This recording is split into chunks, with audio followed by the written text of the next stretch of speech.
Hi everyone. So today we'll discuss something which has been very close to my heart for a very long time. Most of you who have already been through a consult with me know that I will emphasize that a lot of your skin issues are tied to your lifestyle, is tied to your eating patterns.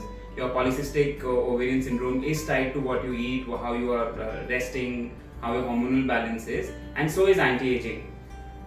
We see anti-aging more prominently on the skin. So no one will miss their first line, their first wrinkle, but we fail to see a lot of aging that has already begun in our internal organs, in our fitness levels. So your skincare in terms of anti-aging is not complete until you've paid attention to your nutrition, until you've paid attention to your lifestyle. And I have with me Mehul Lal today. He's been my trainer for a very long time, and I think I got into weight training seriously was because of him initially. And he's an expert in his field. He's extremely passionate about what he does, and he's a certified master trainer. He's a certified sports nutritionist, and he's completed his PG in applied nutrition and dietetics. So I'm glad to have Mehul with us today. Hi, Mehul. Hi, Prince. Okay, so I have a question for you, Mehul. That a lot of people who come to me, they are so focused on their anti-aging routine and they want to do something externally for their skin. But when I look into their lifestyle generally, I feel there are two big gaps. One is their nutrition, and I also feel that they don't have an anti-aging lifestyle. So, what according to you should be like an anti-aging lifestyle? Before we start, let's see what aging is. Okay, so one is your biological chronological aging. That's the number age as you are progressing, and other is mental aging. What you perceive your age to be, or what you perceive your limitations, etc. to be. And third concept that we come across when we speak of is graceful aging. So many people say, I want to gracefully age. And here we are talking about anti-aging. So we are actually fighting against aging. So what's graceful aging is at 30 being 30, at 40 being 40, at 50 being 50, and being that beautiful at that age. In the set parameters, how one perceives the person to be at that age. Anti-aging is exactly opposite. We are fighting the whole number game. 40, 50, 60, age, we don't give in to age. So that's the goal. It's a very superlative goal, so it requires superlative work. So just by doing external treatments, I'm sure even you mentioned, it's not going to work. What's going to work is a sea change in your lifestyle. And everyone knows, okay, lifestyle has to be improved, exercise karna hai, diet. But the right way is where people falter. They don't know what's the right way. I term it as an anti-aging lifestyle. Anti-aging lifestyle is nothing but a fitness lifestyle. So true, which is very, very true that we don't know where to begin. So for someone who's never exercised, for example, and they feel that now it's too late to exercise, which I don't believe, because when I used to work out with Mehul, I used to see so many women much older than me doing much more than I could do on my first day, and that was really motivating. So for someone who's not exercised through their lives and they want to start now, how do they start? There's, as you said rightly, there's no age for starting. Like currently I have a new joinee who's 78 and she says, I want to get fit at 78. That's about it, period. So that's the attitude one should have. And normally people accept age. They say, अभी उम्र हो गई है, अभी नहीं होगा हमसे, and they accept. They slow down their walk. When they're climbing stairs, they try to hold something, or they get up by holding the chair. So this is all mentally perceived. They perceive themselves as not even being able to do day-to-day tasks with these. So to get into the right mindset, the first thing is to get into that right mindset. Yes, I can do it. Okay, so what I generally recommend someone is to do a fitness assessment first. That should be the starting point, rather than randomly engaging in an exercise activity. True. So many people, what they do is generally they enter an exercise activity which they find it entertaining. What is most entertaining, or what my peers or friends are doing, but generally they end up in a group class or something which is very light and stuff like that. What happens is they have not done a fitness assessment. They may have deficiencies, they may have structural issues, age-related degeneration. Without assessing any of these things, directly jumping onto an exercise module is only going to result in injury and is going to fail the whole purpose. So, and again, they'll blame it on age. It was because of my age that I could not pursue this exercise module. It was not age, it was lack of assessment and preparedness. Okay, so that has to be very, very important. The point number A has to be a fitness assessment. Go to a fitness professional, go to a physiotherapist. if you have any nagging aches, pains, you need to get them checked. Even if there are no aches or pains, it's always good to do a blood check. Or it's always good to do, for 40 plus women, I normally insist, do a DEXA scan to know your bone mineral density. 40 plus women normally are beginning to start osteoporosis, etc. etc. So, number A is fitness assessment. Okay. Number 2, getting into the mindset, yes, I can do it. Okay. And number 3, then you choose a module which is not too intense, okay, for you, and not which is only not impact based or not what your peers are doing. Something that is functional to you or structural to you. What is going to actually make you more fit or more functional. So the goal has to be here that you, wherever you started, say you started at the age of 25 or at the age of 35, you stay there in terms of your functionality at least. Of course, there will be aging happening, there will be skin sagging, there will be hair, all the issues that you said. But at least wherever the starting point is, you try to stay there. For example, if I am at my starting point able to sit on the floor fully, I should be able to do it throughout my life. Makes sense. So much makes sense. Whatever you do should improve your functionality in your day-to-day lives. It has to make your posture better. It has to make your everyday living better. And there's so much research which tells us that muscle is the true anti-aging organ.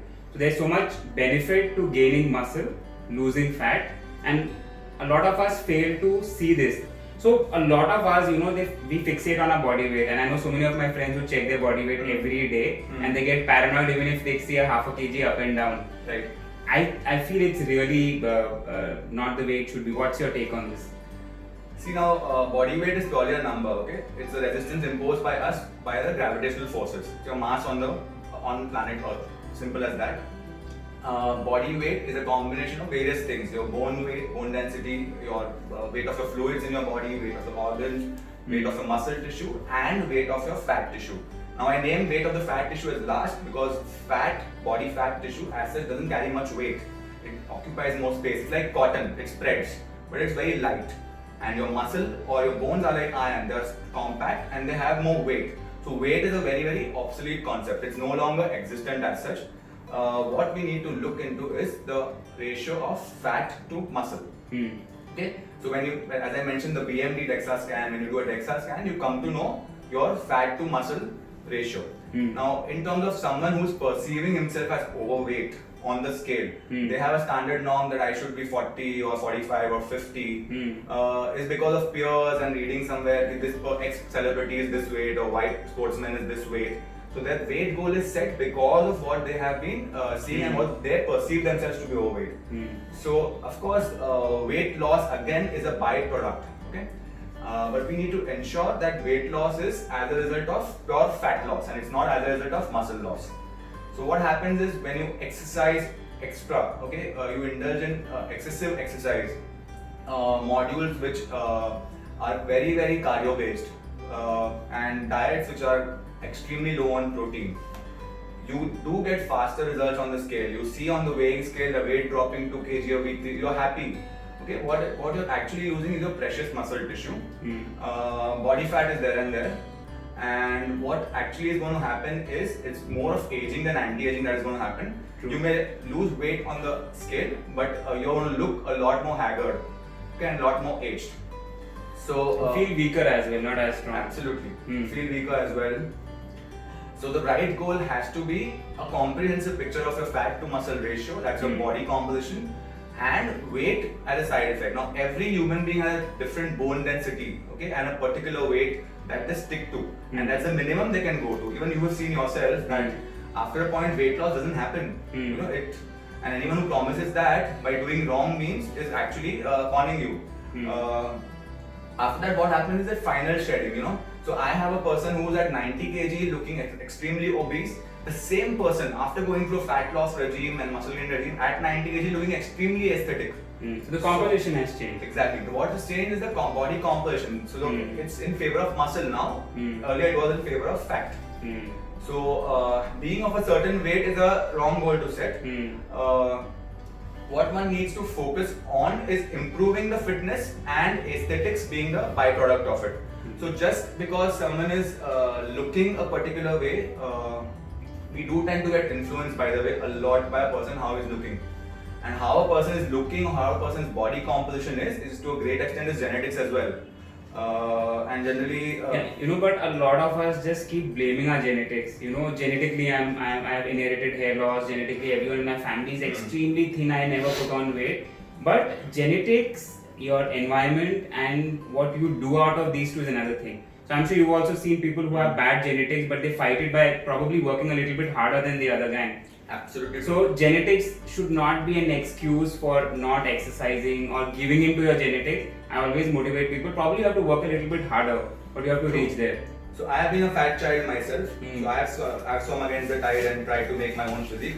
You have had a past of being overweight, and of course, the road is difficult for a person who has little genetically tendency to sort of gain more fat. But everyone should understand that genetics is a starting point for everyone. So a person who's genetically so-called blessed generally tends to give advice and tips to others. Okay, someone who's always been thin and with a good body composition, or someone who has genetically amazing skin, and he does whatever treatments for himself out of his own knowledge, or whatever form of exercise, or eats whatever, tries giving advice to a person who doesn't have as good of genetics in respect to body composition. And people normally tend to get carried away by these influencers. And I always tell people, don't compare yourself to others. Okay, someone who's extremely perfectly in shape, great skin, great hair, may be doing everything wrong, because it's not only the result or the aesthetics are not because the person is doing everything right. The person may be doing everything wrong. It's purely his genetics. Yeah. So true. Like, I think everything has to be customized, and now in this day and age, we know so much about ourselves that everything has to be for your skin type, your lifestyle, your meal choices, all of that. Okay, what advice would you give to someone who's never done weight training and now is scared to start? Is it okay to start weight training, say at 50? Okay, so let me just define what weight training is. Okay, weight training is nothing but placing a resistance on the function of your joints and muscles. So it's nothing that your body is not supposed to do that you're doing. Okay, the very fact that all of us human beings or all the animals, whoever is on planet Earth, is standing on the earth firm and not flying, we are actually there is a gravitational weight or a gravitational resistance which we are already fighting. So even when I'm sitting here and talking to you, I am doing weight training. I'm sitting against gravity and talking to you. Okay, so it's something very natural. So the whole fear of injury is something that is a big myth. In fact, there are so much research that has gone in that weight training, in fact, is recognized as the least injury-prone activity. Group sports comes first, then comes running, then comes cycling, swimming, and weight training. These three are together. So 4 individuals out of 1,000 hours of participation may get injured. That is the ratio, and even that may be not because it's because of weight training. It's because of poor fitness assessment. You don't know how genetically what was the issue or what structural issue you had, and you jumped into a routine. So coming to your question, someone at 50 wanting to start, 50 is nothing according to me. Anyone can start. Definitely one can start. Again, fitness assessment, number 1. Number 2, getting into a gym, first focusing on your mobility. Okay, because someone who's never exercised in their life, if you're not mobile enough, okay, first, if you can't even get up or move your leg or move your hand and you directly pick up weights, you are going to injure yourself. Or for that matter, forget weights. Even if you suddenly start running, if I get up from my chair, if I'm not used to running and I run 5 kilometers and come back, there may be a case I may get a cardiac arrest because I've not done anything of that sort in the last 50 years. So assessment is important. Working on the basics, that's your mobility. Working on your deficiencies. A deficient body can never perform. So a deficient body, when you come to nutrition, all your deficiencies need to be plugged in before you enter that weight room or before you pick up an exercise module. So don't just join a gym by peer pressure and pick up videos of celebrities or sportsmen and start mimicking them. That's not going to work for you. Start with basic movements. And what are the basic movements that a human does? Getting up from the floor, okay, pushing something, pulling something, lifting something overhead. Okay, these are the things that you need as of now for your functionality in day-to-day life. So these are the movements, the core base movements is what you start with normally. And then you get into more complex and advanced lifts as you progress. Take baby steps and start off. Sure. So I think the whole beauty of weight training is you can actually escalate as your muscle is prepared, as you are prepared, as your joints are more mobile, and you can take one step at one time. Right. Alright. Now with weight training, a lot of women also ask that they don't want to get bulky. So I know it's a myth, but can you shed some light on that? Weight training makes women bulky is one of the common myths or one of the common concerns that you hear. Answer is no in one word. Simply because women lack the hormone that men have, that is testosterone, which makes them look exaggerated. Your musculature for a woman, muscle gain is more tightness and more tone. For a man, is exactly opposite. It's more enhancement. Again, getting bulky or becoming thin or looking a certain way to a great extent is based on your nutrition. If I'm eating to get bulky, I am going to get bulky. If I'm eating 3000 calories a day, all carbohydrates, whether I do weight training, cardio training, any XYZ training, I'm going to get bulky in whatever way possible. Yeah, and I believe by bulky you mean masculine look or by Yes, that's musculature. what most women feel. Yes. So again, that is also because of women bodybuilders being marketed as some people who go to the gym are generally shown social media or in media as these women bodybuilders. Now, so a common woman will think, oh, I would become like this if I weight train. So let me bring light on this. The bodybuilders that you see are on substances because professionally they are there to show that kind of musculature. It's a profession to look like that. A woman can never Gain that. gain that kind of bulk. Only thing you're going to gain in terms of from weight training for a woman especially is bone density. So a lot of women, your earlier question about, oh, I'm gaining weight or I'm showing more on the scale.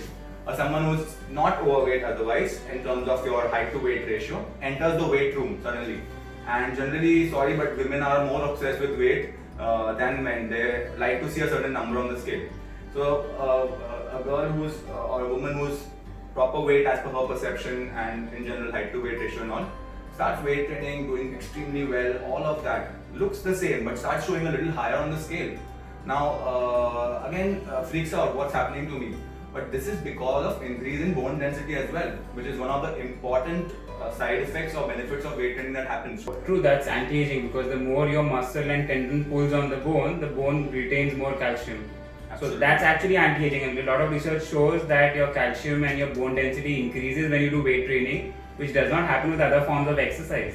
Absolutely. So that's why weight training actually is important for women when they get older, even medically. And most of your orthopedicians would advise you, but obviously take it in a structured manner. With the whole sea of exercise forms available now, a lot of us are doing Pilates, a lot of us are doing Zumba, probably yoga, and I respect to each one of us, some form of exercise may speak to us more than the other. But what is the importance of including bare minimum weight training amongst the other forms of exercises that you're doing?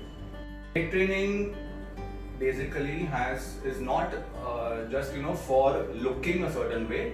At a systemic level, it has a lot of benefits. Okay, so when you enter the weights room and you do your functional, you do exercises which your body is naturally meant to do with resistance. What happens is there is a stimulus. Okay, there's a great stimulus created in your body. There's a breakdown that happens, which doesn't happen in other modes of training.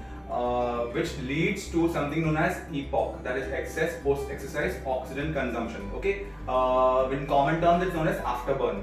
Okay, so afterburn effect or this EPOC effect is the maximum in weight training.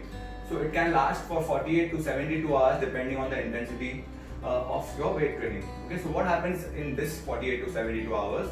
All the perpetuated benefits of exercise are carried forward for these 48 to 72 hours. So imagine something you did 1 hour today is benefiting you for 3 days. So that's the most important thing that I would say. And also what happens when muscles are contracted maximally, okay, there's myokines that are released, which are structural proteins. These structural proteins have receptors all through your bodies and organs. Okay, so these proteins are nothing but they're like messengers. They are messengers to the cells of your body and organs that do your job properly. And so these myokines actually bind to these receptors and make them function properly. For example, myokines to a great extent, weight training has been associated with improving insulin resistance. Okay, because of this particular reason. So that this exaggeration of release of proteins doesn't happen in other models. Other thing is when you are doing weights or when you are loading or doing resistance training, you are structurally loading your musculoskeletal system. So you are actually exercising your bones as well, bones and joints with external resistance. So what happened is that there is a micro trauma also at the skeletal level, which creates a stimulus for calcium absorption. Okay, so people normally are very good. They start 40 plus, they start taking ND, this, that. But where is the stimulus for absorption? When you put tiles on your wall, also you dig. You first, dig holes, and then only the cement is going to bind. So that cementing, for that cementing to happen, there has to be a stimulus, and that stimulus to a great extent can happen only by weight training. Third important benefit is muscle breakdown and muscle gain. As a byproduct of strength training, your body undergoes something known as a hypertrophy and supercompensation mechanism. Let me make it simple. Muscle cells, okay, in our human body, you break them down today with a certain amount of weight or a certain amount of challenge.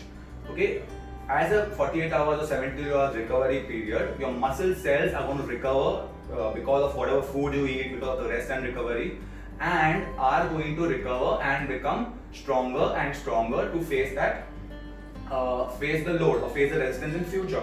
And this is a standard mechanism for every human being.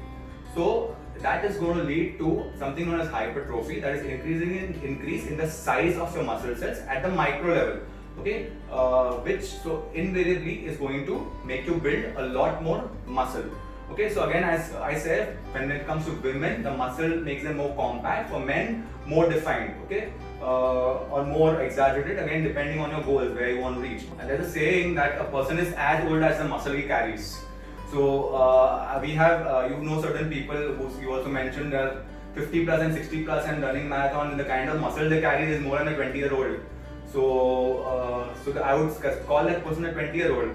When I remember when you used to come to Swasti, people used to ask me that which college is Puneet in, or how old is he. So that's how. And I have seen you since like 10-12 years, and you still look in your early 20s what you used to look that time also. So it's also because of the compactness that has stayed in you, and continuous weight training exercise which has created a stimulus for better nutrient uptake. Keep on taking proteins, vitamins, minerals. If there's no stimulus for absorption, it's not going to absorb. So I feel weight training is the king of all exercises. You include weight training at least 3 days a week, 4 days a week. You can choose any cardio model, whichever you like, any other form of exercise, and there are too many varieties there. There you can actually satisfy the entertainment urge. So true. So what I hear, Mehul, is that people who tell me or tell you that I don't have time to exercise, and if you don't have too much time to exercise and you want to maximize your impact and carry that effect for 2 more days, then if you have that half an hour, weight train. Don't go for a run, please weight train. Okay, I'll come to a question which is very pertinent from a lifestyle point of view. When a lot of men and women come to me and they ask me, okay, this is what I start with, this is my skincare routine. Doc, how long do I have to do this? So generally I ask them, how long do you want to maintain yourself for? And most of them want to maintain themselves forever. Right. But they look at doing a routine for 3 months or for 4 months. Right. So a lot of my muscle and my mind has what I'm conversing with them goes into making them understand that this is a journey and it's a lifestyle as well. And so I'm sure a lot of people ask you, what happens when I stop weight training? And my question to them is, why do you want to stop weight training? So how do we keep motivated, and how do we incorporate fitness or weight training as a part of our lifestyles? Number one, stop taking your exercise and exercise, nutrition and a skin routine, for example, as a punishment. Okay, it's not a punishment, it's a routine. The way you wake up, bathe, brush your teeth, etc., have your breakfast, etc. It's like a routine for yourself. So many people come to me and say, "Acha, kitne mahine ke liye karna padega?" Same thing. How many months should I do this? Or when will I come back to my normal? So I answer this that what you were doing was not normal. That's why you have come to me. this is the normal. And we need to find ways to fit into this normal and make this the normal.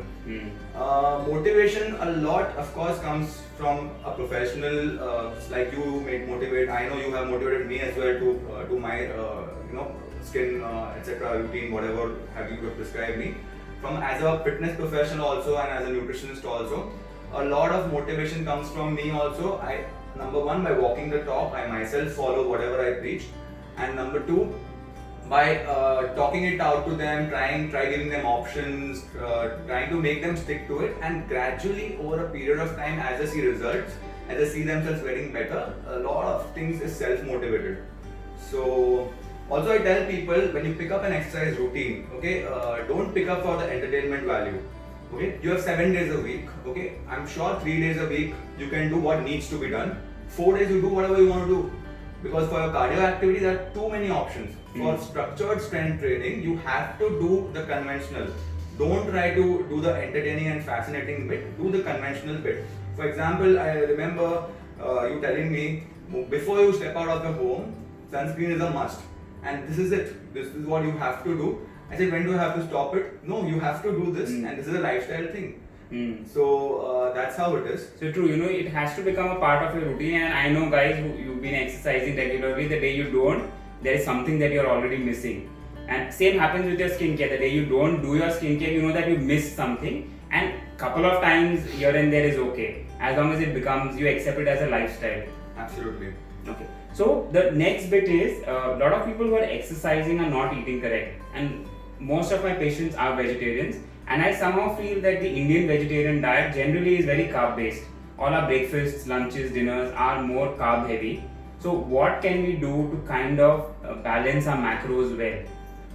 Nutrition, when you talk about a lifestyle, okay, your fitness, nutrition and rest and recovery, they are all three important legs of improving your fitness or your anti-aging lifestyle. Now, when it comes to nutrition, it's a very, very personal subject and very touchy subject for people. What they have been eating, they are very emotional about it. If I tell a person, stop your rice, they're like, no, I'm a rice eater. They've tagged themselves as something. So I understand food is for your soul, and food is for your mood, and food is for entertainment, all of that. But food is also your fuel.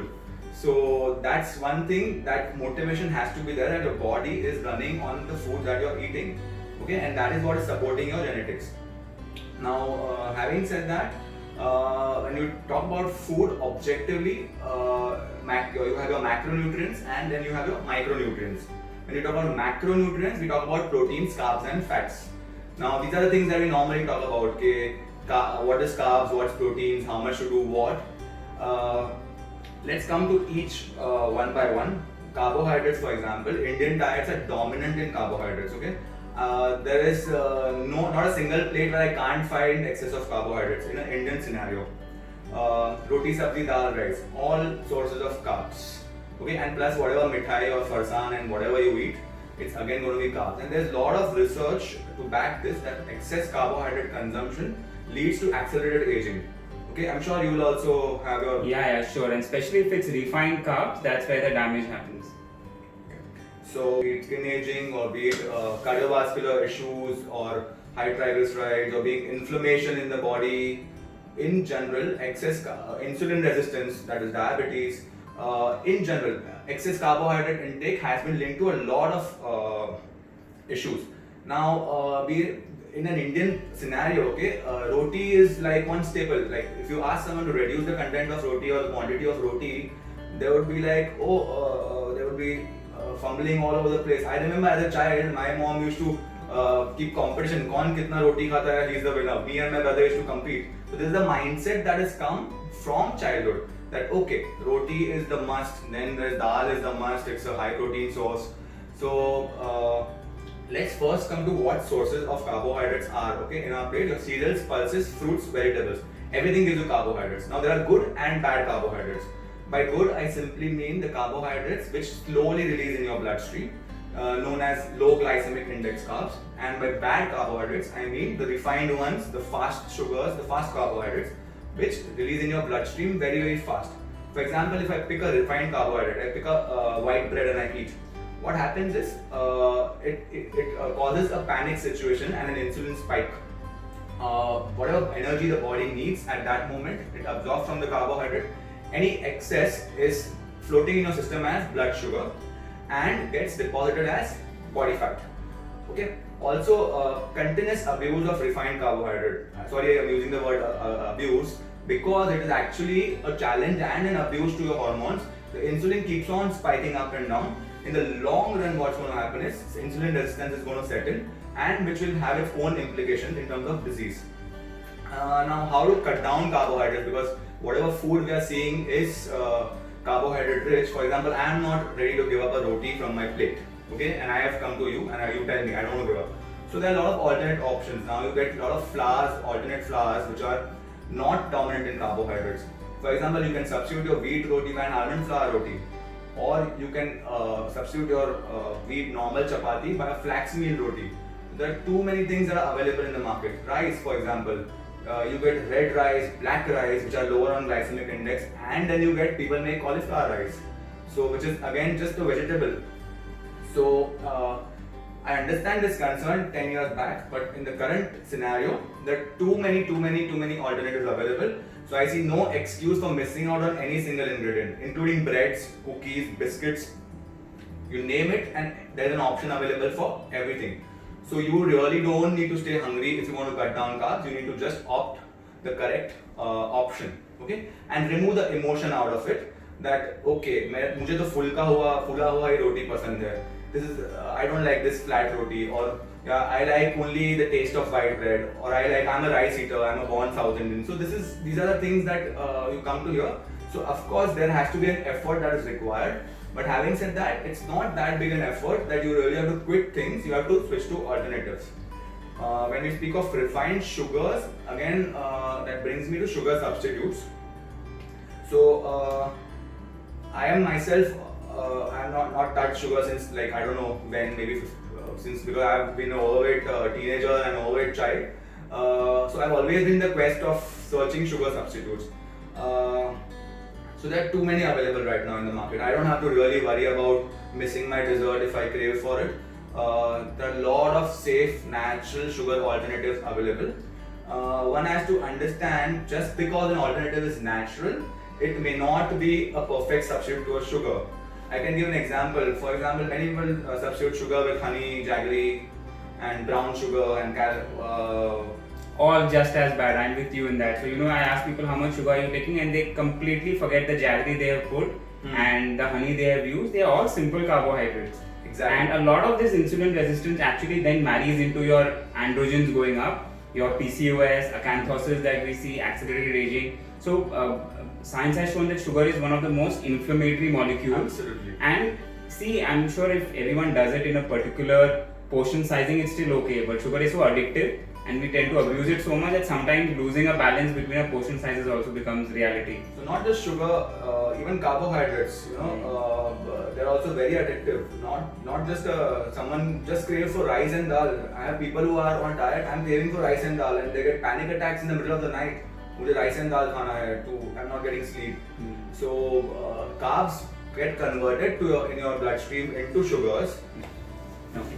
So I always emphasize to my patients that how protein is a building block for collagen in the skin and for keratin in the hair, and I'm sure that's true for the other body parts as well. So can you throw some light on why protein is so important in terms of anti-aging? Protein comes from the Greek word proteus, okay, which means of prime importance. Now it's, I would say, the most important yet the most ignored macronutrient, especially on the Indian plate. It has a variety of functions in your body: formation of hormones, formation of your antibodies, formation of your WBCs. So when we talk about immunity, or of course that goes in line with preventing the skin or preventing your body from external attacks. Repair and renewal of any of your cells, your hair, skin, muscle cells. So anything, any function in your body to a great extent is dependent on protein. Now when it comes to protein, people are very unclear about what are the sources of protein and how do I include it and how much do I need it. Okay, if something is of prime importance, then that should be given priority. Now a simple sedentary individual also needs 1 gram of protein per kg of body weight. For example, if your body weight is 70 kgs, you need 70 grams of proteins. You may not be even eating, normally I've seen half of it. And why this issue? Okay, the issue is because for vegetarians, being a vegetarian veg-based diet, and B, even for non-vegetarians, the non-veg food is like very occasional. It's not a daily thing. If someone comes and goes, oh, I'm a non-vegetarian and I am eating fast, take a recall, it's like a Sunday affair. Or they don't eat on Tuesday, Thursday, Saturday. 3-4 days are reserved for not eating non-veg. Now, this is flowing from the fact that your protein has quality. Okay, there are proteins which are first-class proteins and second-class proteins. First-class proteins have better bioavailability, which means they get absorbed better in your system. Okay, they are complete, they have all the amino acids present. Okay, and second-class proteins lack the amino acids and they have poor bioavailable values, and also the quantity is too poor. Okay, so first-class protein sources, to simply put, are all your animal sources. When I speak about animal sources, it includes your meat, chicken, poultry, eggs, fish, and milk products, okay, which are also animal sources and first class in nature. When I talk about second class sources, all cereals and pulses, anything other than this, are all second class sources. Now this is not my personal view, but it is proven that second class proteins, when they enter system due to the presence of other nutrients in the food, for example, you eat a bowl of dal, there is carbohydrates, there are fibers, there are phytates, oxalates, everything that is present in the whole food, the protein absorption is very poor. Okay. Also, the quantity of protein in a bowl of dal is very less, as against the common norm or common myth that people have that dal is a rich source of protein or pulses are a rich source of protein. If you do a simple Google on one bowl of dal or 30 grams of dal or pulse has how much protein, you will get your answer. It's hardly 5 to 6 grams. Where balance 15 to 16 grams is all carbohydrates. So A, the quality is poor, B, the quantity is less, and so C, you will never be able to meet. Now the question comes that how a vegetarian person is going to derive these proteins. For the vegetarian, okay, for a person who's a lacto-vegetarian who's also having milk products, the person, the only first-class rich source of protein is going to be dairy products for the person. Okay, and when I talk about dairy products, paneer, cheese, curds, yogurts, milk, and also whey protein supplements that you get in the market, they're nothing but derived from your milk. Okay, so these have to be included in the diet for vegetarians. For non-veg meat-eatarians, non-veg has to be a routine thing, not an occasional thing. Even for vegetarians, whatever I'm saying has to be a routine thing. So your plate, when you fill your plate, protein, the prime importance thing has to fall in my plate first. Okay, then a lot of fiber, which are my vegetables for my minerals or whatever, for my fiber content, my hydration content, everything, vegetables serve the course. Balancing figure has to be carbohydrates, and the carbohydrates also from the alternative sources. Also, one more thing I would like to point out is body can't store protein. The amino acid pool is very limited. Body can store carbs very well, it can't store protein. So it has to be on a daily basis. It cannot be occasional. So 1 gram per kg body weight, that the minimum requirement for survival is to be met on a daily basis. So just as you have been eating roti, rice, dal on a daily basis, for a vegetarian, paneer, curd, milk and milk products become a daily routine. It has to be, you've done a diet like that and you have been on a lifestyle like that, so you know how important it is. Same goes with the non-vegetarian. Chicken, fish, meat, eggs are of prime importance, followed by the other things. Great. So I'll throw you a googly. So what if I am not willing to include milk and milk products in my diet, or if I am vegan, then where do I get my protein from? Okay, so when a vegan person comes to me, so veganism is a belief. Okay, first I would try to understand the reason. If the reason of the person is belief in not harming or non-violence, etc., fair enough, I respect that belief, and then we look into chalking out accordingly. If the reason of the person is for better health, they are turning vegan because it's to a great extent been marketed as that, then I would try to convince the person that there's a misconception, it's not truly that. So having said that, for example, if the person is vegan and not willing to change, the person has to heavily rely on supplements because he will not be able to meet his protein intake or the amino acids that are required for survival or for performance. So a person has to depend on supplementation, and also there's a flip side to vegan diets. They are highly inflammatory in nature because all the vegan foods have carbs attached to it. Okay, plus a lot of micronutrients you don't get from veg food. Your B12, iron, calcium, nothing is absorbed very well. So the person has to heavily rely on supplementation. If the person does believe that okay, he wants to still give it a shot, then fair enough. Thanks to the nutraceuticals market right now. There's a lot of good quality supplements which are fortified. So vegan, if you read a vegan supplement fortified to become equivalent to a whey protein supplement. So when the company is selling, is saying that it is not equivalent, but it is making it fortified. So yes, you have to depend on these supplements. So, assuming I'm now doing my macros well, I've learned a lot, and I'm doing my protein bit, I'm doing the better bit of the carbs. Now, what are the bare minimum nutritional supplements that one should be looking at? Supplements categorized into micronutrient supplements and macronutrient supplements. Macronutrient supplements will be your protein supplements that we already spoke about. If you're not able to meet your protein intake for the day, you have to resort to a whey protein supplement, or for vegan, a vegan equivalent supplement. Okay. With regards to micronutrient supplements, a bare minimum would be, at first I would say calcium, because the problem with calcium is the richest source of calcium is your milk and milk products, and to a great extent we don't drink too much of milk. Milk is for the children is what the norm is, and that is what leads to a lot of calcium deficiency over a period of time. We are not even meeting our RDA, the basic requirement, and can lead to osteoporosis, that is bone aging and degeneration of the bone. So calcium is number one, is what I would say. A multivitamin with all the B complex group, beta carotene, zinc, selenium, microminerals all together, like a multivitamin. Vitamin C is what I would strongly recommend because it's great for immunity. Also, it plays a part in collagen formation.